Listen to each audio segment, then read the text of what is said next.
ក្នុងរដូវកាលឆ្នាំ2024ហ្នឹងចការកៅស៊ូភាគច្រើនគឺមានបញ្ហាស្លឹកបញ្ហាអុចស្លឹកជំងឺស្លឹកបើសិនជាបងប្អូនមានបញ្ហាជំងឺស្លឹកធ្វើឲ្យផលផលជក់ខ្សោយខ្លាំងបងប្អូនអាចទំនាក់ទំនងមកខាងក្រុមការងារយើងដើម្បីប្រឹក្សាជូនបងប្អូនជាក់ស្ដែងចំការកៅស៊ូដែលប្រើផលិតផលរបស់ក្រុម VKSN បងប្អូនសង្កេតមើលទៅលើស្លឹកគឺខ្មៅក្រឹបតែម្ដងនៅលើដំណាំកៅស៊ូបើសិនជាកម្លាំងស្លឹកវាល្អទិន្នផលជួក៏ចេញបានច្រើនទៅតាមនឹងដែរបងប្អូនពេលដើមបាក់បងប្អូនបានកន្លះចានអត់មានមេឃទេបងប្អូនដើមបាក់មួយកណាត់នេះដើមថាសួស្តីពុកម៉ែបងប្អូនដែលមានដំណាំកៅស៊ូទាំងអស់គ្នានេះគឺជាទីតាំងចំការដែលបានប្រើប្រាស់ផលិតផលរបស់ក្រុមហ៊ុន VKSN ទិន្នផលគឺវាចេញមកល្អមែនតើបងប្អូនប្រើប្រាស់បោះបងបាញ់បាន2ដងបាទបាញ់បាន2ដងហើយលើកឆ្នាំញយបានលាក់ទី4អាហ្នឹងបន្ទាប់ពីឆ្នាំរំញោចមកអាហ្នឹងវាបលាកទី4ហើយបងប្អូនប៉ុន្តែទិន្នផលនៅតែល្អវាចេញមកពេញចានល្អនេះបងប្អូនដើមនេះក៏កន្លះចានដែរដើមនេះអត់សូវមានមេឃទេនេះអត់មានមេឃទេស្លឹកតិចមែនតើណាបងប្អូនមើលនៅក្នុងចានទិន្នផលប៉ុណ្ណេះគឺយើងអាចទទួលយកបានពីមុនមកហ្នឹងពីបលាកបានគាត់បកម្ដងដោយសារអីទិន្នផលវាតិចប៉ុន្តែឥឡូវតាមមកបលាកបកឲ្យបងប្អូន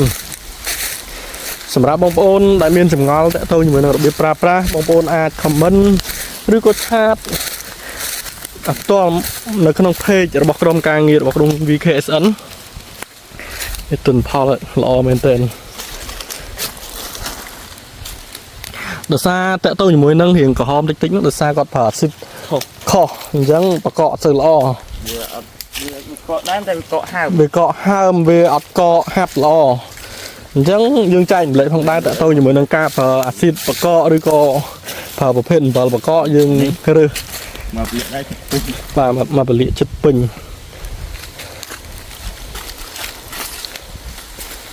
អាដើមនេះមកបលាកថែមប៉ុន្តែយើងរើសថែម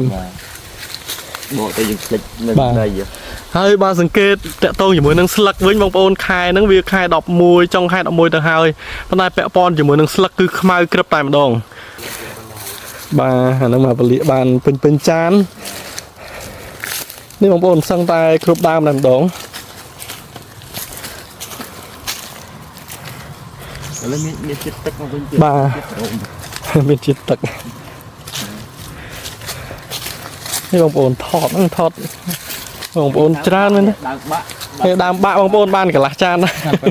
អត់មានមេឃទេបងប្អូនដើមបាក់មួយកណាត់នេះដើមគេថា2ដងឥឡូវបាញ់ឆ្នាំបាន2ដងបានពេញបាទមុននេះវាកន្លះពីមុនកន្លះចានតាក់ទងជាមួយទិន្នផលវាចេញមកយើងអាចទទួលយកបានអញ្ចឹងវីដេអូហ្នឹងខ្ញុំសូមបញ្ចប់នៅត្រឹមហ្នឹងសូមអរគុណ